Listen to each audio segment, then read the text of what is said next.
about to rap on this thing for y'all, but I said, fuck it. All right, look. This summer, a movie came out. It was straight direct competition for Fantastic Four. That shit was called Superman.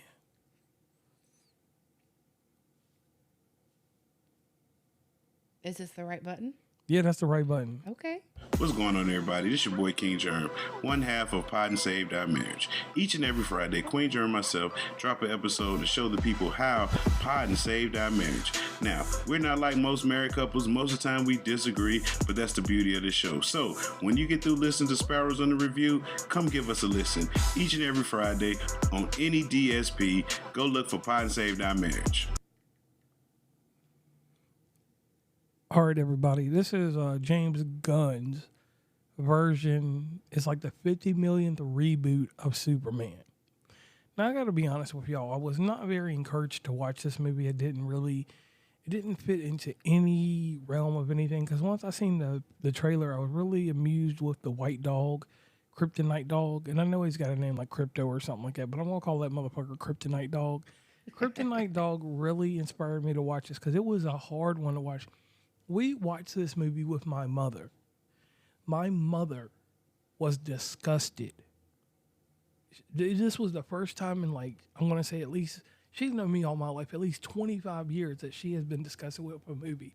The last time she was disgusted with a movie, it was Candyman, because it scared her. She asked me and Stacey why I even played that movie. She said, don't play no more movies like Superman. She did. She didn't like it at all. She's like, I forget what she said, but she made some comment and we laughed about it. Right. It was so underwhelming that this is what I got to say about the movie. First off, cool deal. Nathan Fillion is the new Green Lantern. It works out. He actually looks like the dude, the character from the actual comic book that played that version of Green Lantern. And shout out to him being the Green Lantern. Also, he was also in Peacemaker, which we have we got another episode of Peacemaker to watch. Yep. So here's my thing. And I'm going to say this 100%. And I know everybody that listens, they're always like, oh, JR, he's pro DC. Well, let me get this straight. I like James Gunn. James Gunn created an amazing deal when he did the Guardians of the Galaxy and even his own gangster version of Superman that he made on the low with nobody knowing. That one where he had a terrifying joint that just killed everybody. I forgot the name of that movie. You remember the joint? What? His fake Superman. His Superman, I'll have to play that movie for you. He made a bootleg version because he couldn't get the rights to it. And the little boy in that joint has a similar story of how he becomes Superman. But he be killing everybody. Like him. It don't matter who you are. He was catching wreck. But anyway, so here's the synopsis. This movie right here was presented to us as the reboot. James Gunn's tied into the DC universe, DCEU or extended universe. So he's trying to recreate or create a new environment for DC outside of those horrible ass Aquaman movies and all that other stuff. Now, here's my complaint with DC. DC has always been a great company when it comes to adult animation. The cartoons that they do for Batman and everything else, I watch them shits religiously. Hell, I watch every single one of them things by myself. But this movie, we put it on and we're sitting there watching it. In the first 3 minutes of the movie, Stacey's phone goes up in the air. Your phone went up in there because you know I've got a great memory. And obviously we were tripping off some other stuff.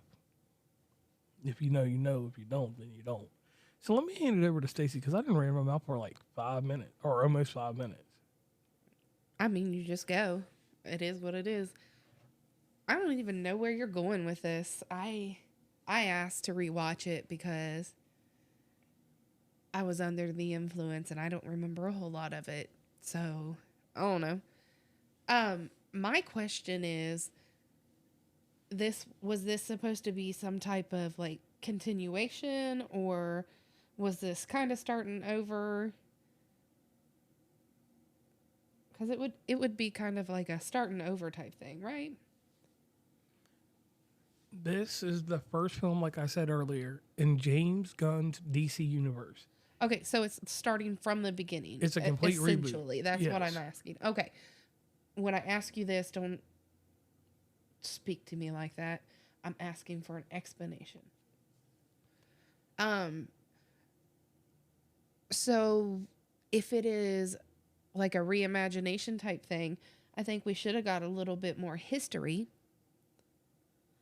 Like, what is his interpretation of whatever? Because it starts where he's already in the public eye and everything. Right. And here's my thing. With it not being a reimagination, with them just telling the story from James Gunn's perspective, Yeah. this bothered me because he does a very good job with the Guardians of the Galaxy movies, all three of them. And it's just like, when I watched this movie, it was really rushed to me. You had no character development whatsoever. That's what pissed me off. Character development, because if it was something memorable or that caught your attention, Yeah. you would know something about it, even if you were whatever we do. Because you watched other things, and if it catches you, it catches you. This was one movie that just... No, I mean, I watched it and I didn't hate it. I remember that part because I remember you and your mom saying you disliked it. And I'm just like, I mean, I didn't hate it. I didn't think it was as bad as what you were making it seem. I do like how it started out with him failing, though. Yeah. And that's when we were introduced to Crypto, which is the dog. Yeah, Kryptonite dog.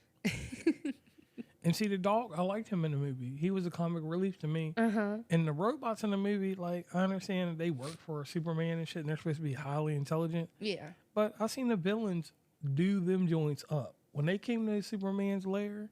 Right. Well, we haven't got there yet.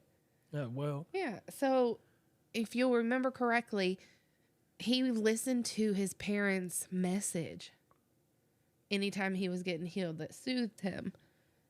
I liked how they took that, and then it ties into what you were explaining. They found his place, basically, and they come and they steal that message and they reinterpret that message into something different. So it's like the psychology that went into the movie. Right. Like I said, watching this, watching Suicide Squad, which is a James Gunn, the second one, everything else that goes on here, I just didn't. This movie, I know it made a lot of money. It did all this stuff. My overall stance on this is this movie was dumpster juice. Like, I can't help nobody go watch this. If you definitely want to watch this, definitely. All right. So, I mean, we can't go any further into explaining how much you hate this movie. So let's just jump to the statistics. Hold on, but you can watch this on HBO Max. That's how you should enjoy it. Okay. So it was a little over 2 hours. Budget $225 million. Box office was $615.3 million. Have you read anything about possible additional movies? It's supposed to lead into Supergirl. Okay. And outside of that, I'm like, okay, you want to really do this? And for me, those stats you said were pretty good.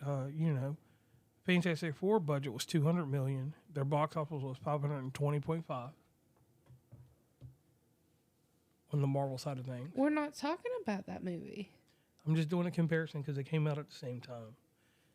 Fantastic Four came out a week later. And motherfuckers got up to Superman. Anyways, I want to thank everybody for listening. If you could hit us up on all the follows and leave us a comment. And if anybody wants to tell JR how wrong he is in his opinion on this movie, feel free to do it in the comments and I'll read them to him. And if you really want to upend me, I do have Injustice 2 on PlayStation. I will let my PlayStation account be leaked and we can play it. So on that note, I'm JR. And I'm Stacey.